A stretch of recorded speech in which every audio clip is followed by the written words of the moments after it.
Malaysia dan Indonesia adalah negara serumpun yang mempunyai pertalian yang sangat erat. Hubungan antara Indonesia dan Malaysia dianggap sebagai hubungan kakak dan adik yang dicirikan tidak hanya keakraban melainkan juga pertengkaran seperti kebiasaan dalam hubungan berkeluarga. Hubungan ini diibaratkan seperti roller coaster yang kadang naik namun tiba-tiba bisa meluncur menjadi tegang. Munculnya ketegangan tersebut terjadi terutama ketika pemerintah Indonesia pada era Orde Lama diawali dengan tuduhan Indonesia yang saat itu sedang menghadapi pemberontakan PRRI terhadap Malaysia berupa penggunaan Sumitro Joyo Hadikusumo, salah satu kader Partai Sosialis Indonesia yang dituduh terlibat dalam PRRI untuk menentang pemerintahan Soekarno. Tuduhan tersebut dibantah oleh Tunku Abdul Rahman dengan mengatakan, "Saya tidak pernah berbicara kapanpun dengan siapapun yang disebut pemimpin pemberontak Indonesia, juga tidak memiliki rencana apapun untuk mendirikan Islam Melayu di Asia Tenggara." Tuduhan Indonesia terhadap Malaysia tidak sebatas itu saja, namun juga bahwa Malaysia enggan menyerahkan pelarian politik dari Indonesia yang dianggap pemberontakan PRRI yang melarikan diri ke wilayahnya.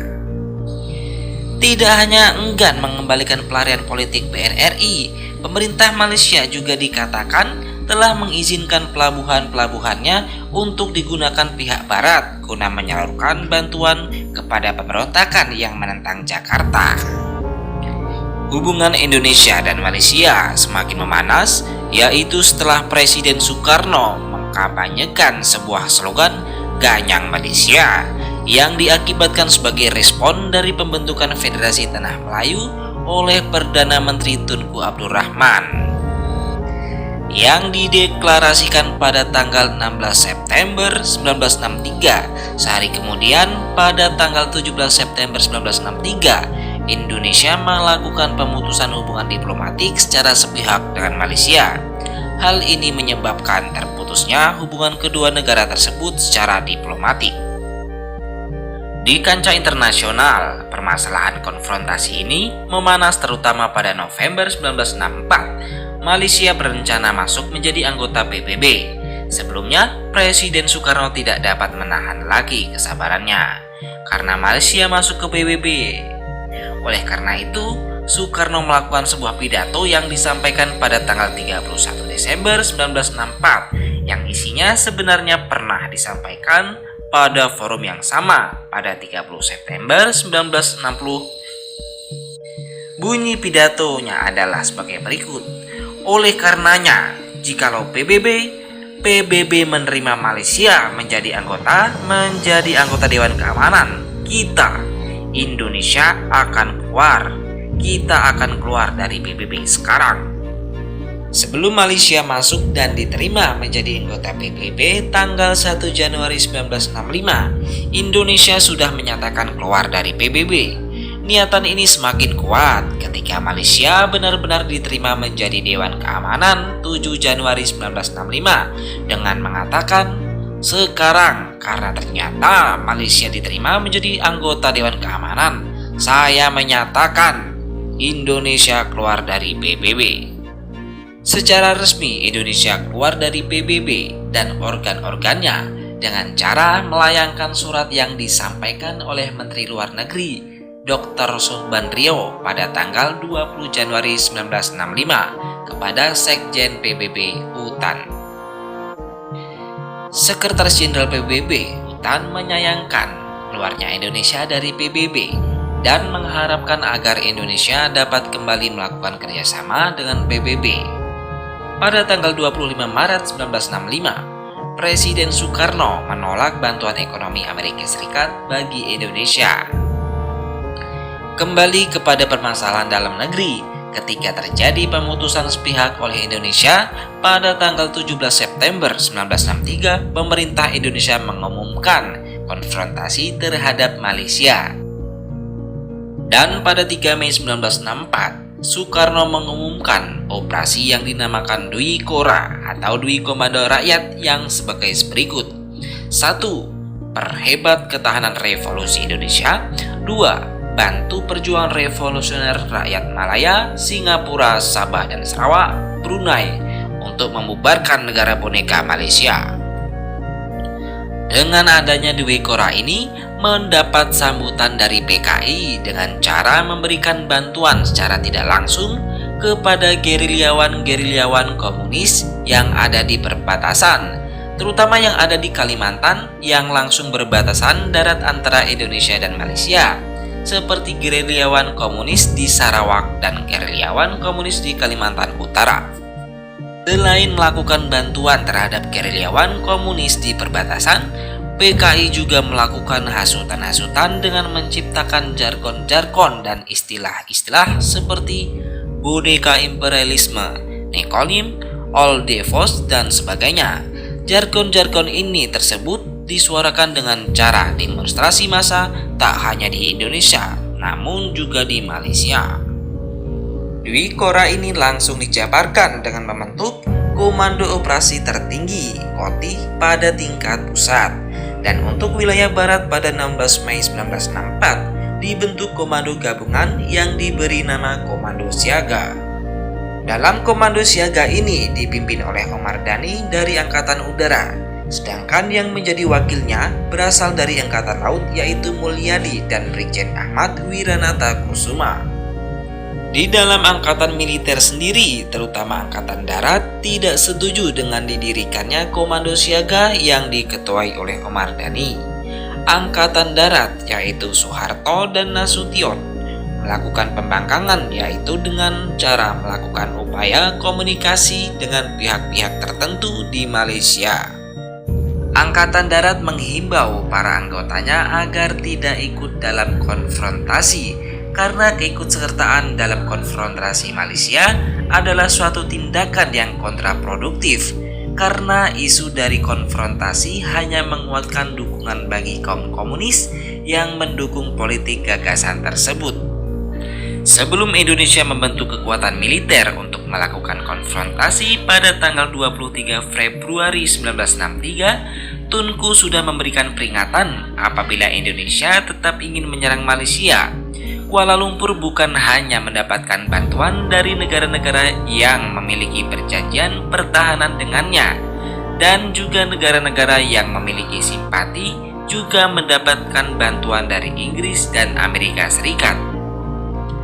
Bantuan dari Amerika Serikat muncul setelah Presiden F. Kennedy melakukan sebuah statement bahwa negaranya akan mendukung pembentukan Federasi Malaysia.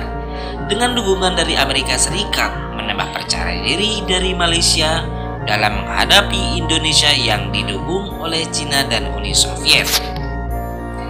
Selain dalam bentuk dukungan, Tunku juga mempersiapkan dan memperkuat secara militer pada setiap angkatannya untuk menghadapi ancaman dari Indonesia.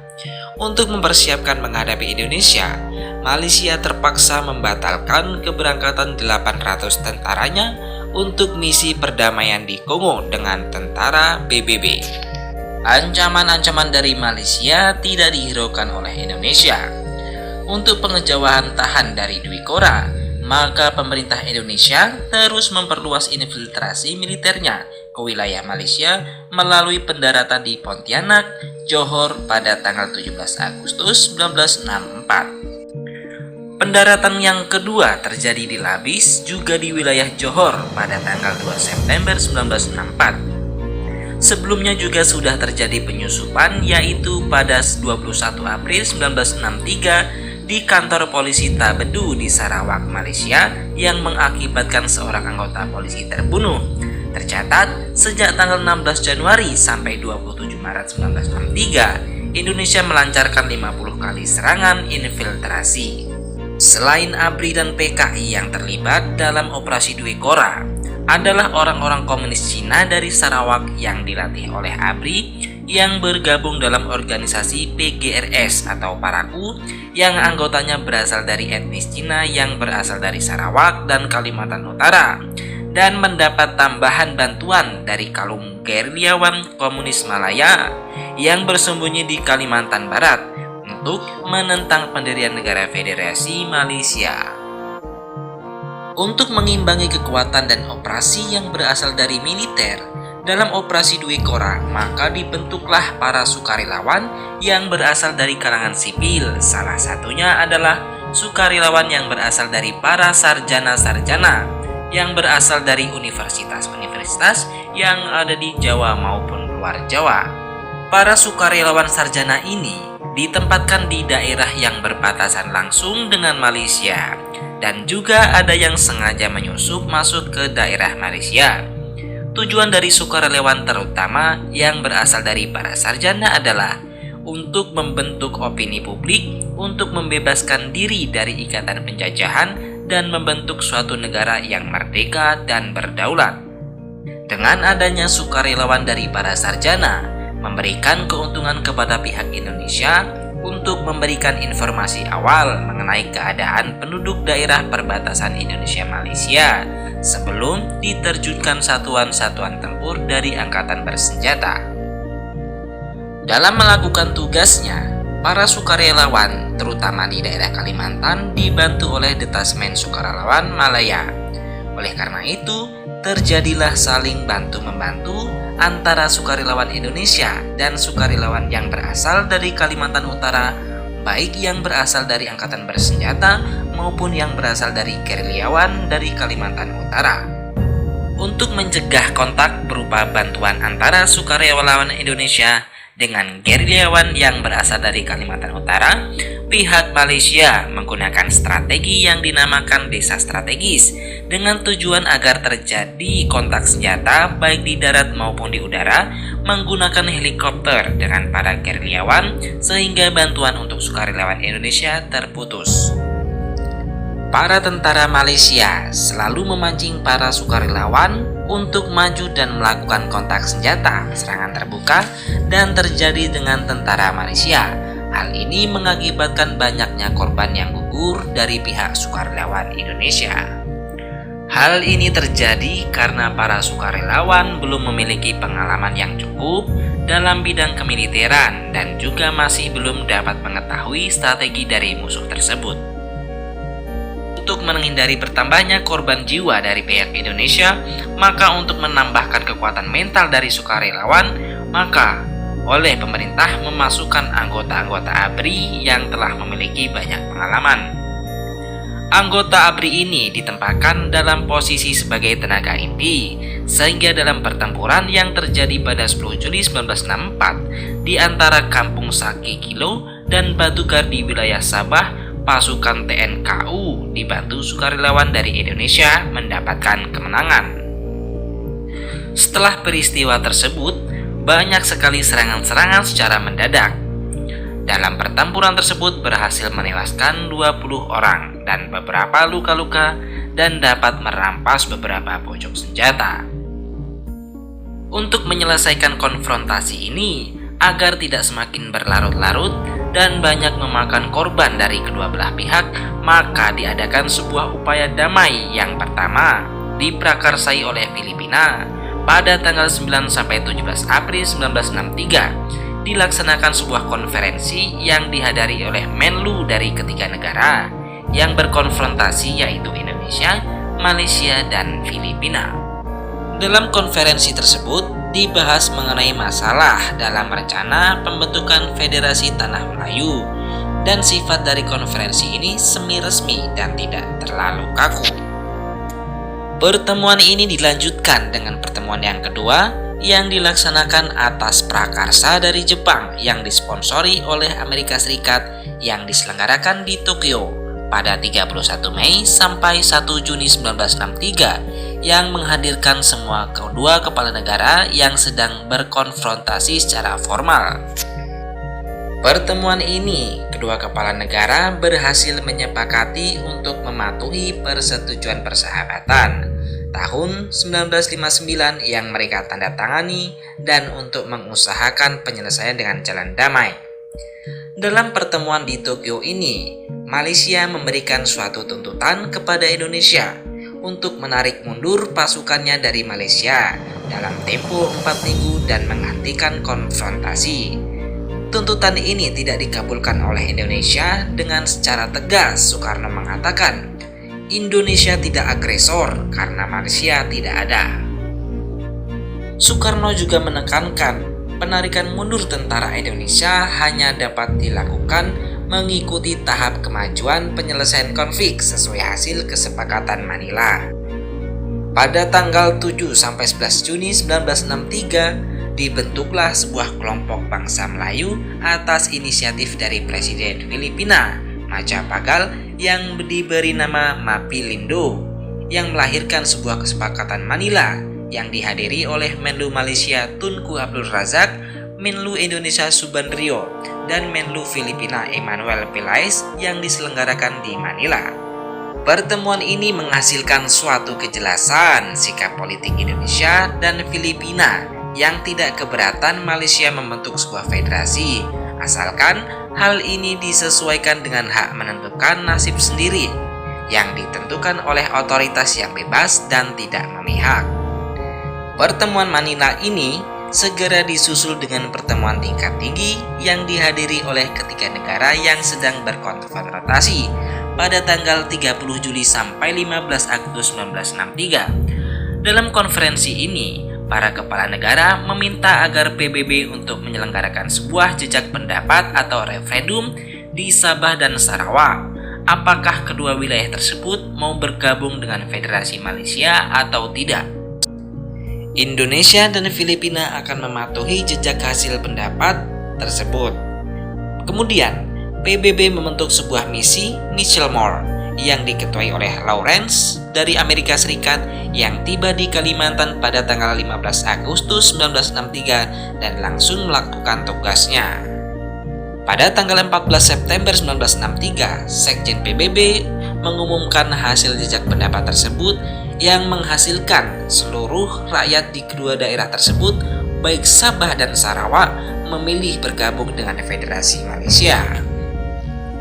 Atas hasil jajak pendapat tersebut, kedua negara, baik Indonesia maupun Filipina, menolak. Terutama Indonesia mencurigai adanya intrik-intrik Inggris.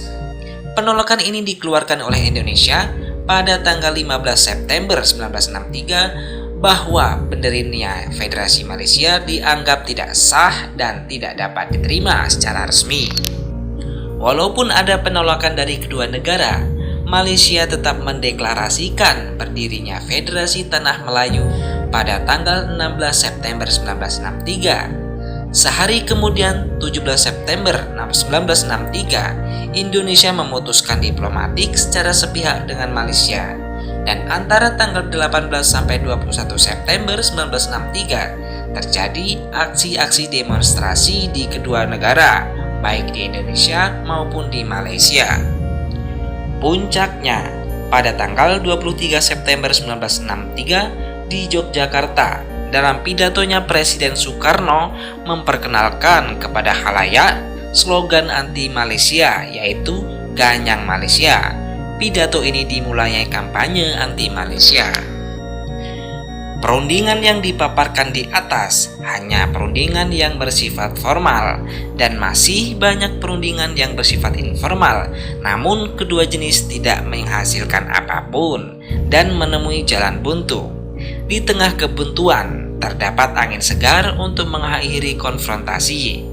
Di internal Federasi Melayu terjadi sebuah keretakan kecil yang tak kunjung selesai yang mengakibatkan Singapura lepas dari Federasi Tanah Melayu dan merdeka. Hal ini diakibatkan oleh dominasi dari UMNO, khususnya elit Melayu dalam struktur kepemimpinan Federasi Singapura yang mayoritas penduduknya dari etnis Cina yang mendukung PAP dan menuntut pemisahan diri. Atas desakan masyarakat Singapura, maka Lee Kuan Yew mengadakan pertemuan dengan Tunku Abdul Rahman yang membahas tuntutan rakyat Singapura. Karena tidak ada kata sepakat antara UMNO dan PAP sebagai partai yang berkuasa di masing-masing wilayah, dan pada awal Juni 1965, para pemimpin Malaysia menyetujui pemisahan Singapura yang secara resmi dinyatakan oleh Lee Kuan Yew sebagai presiden pertama pada tanggal 19 Agustus 1965. Sedangkan permasalahan dalam negeri Indonesia adalah terjadinya pemberontakan G30S yang menggulingkan Presiden Soekarno dan digantikan oleh Soeharto. Ketika Soeharto berkuasa, kondisi ekonomi di Indonesia tidak porak-poranda dan sangat membutuhkan suntikan dana. Saat itu Amerika Serikat mau memberikan bantuan dengan satu syarat bahwa Indonesia bersedia mengakhiri konfrontasi. Di pihak Malaysia, terjadi sebuah krisis fiskal di Inggris dan keluarnya Singapura dari Malaysia. Hal ini membuat Inggris berpikir ulang dalam membiayai pengerahan pasukan militernya di Asia Tenggara, khususnya pada peristiwa konfrontasi. Cepatnya pengakhiran konflik ini adalah menggunakan penyelesaian kekeluargaan yang membuat komunikasi antara kedua negara tersebut agak terputus. Terbukti, tokoh utama dalam perundingan di Bangkok yakni Adam Malik dan Tunku Abdul Razak adalah dua orang saudara sepupu jauh. Dalam perjalanan sejarah kedua negara, baik Indonesia maupun Malaysia tidak selalu berjalan dengan mulus. Ada saja riak dan konflik yang mewarnai dinamika perjalanan hubungan kedua negara tersebut. Dari peristiwa tersebut, kita dapat mengambil banyak pelajaran, yaitu rasa cinta tanah air mengalahkan semua. Apabila negara memanggil, kita siap untuk memenuhi seruan itu.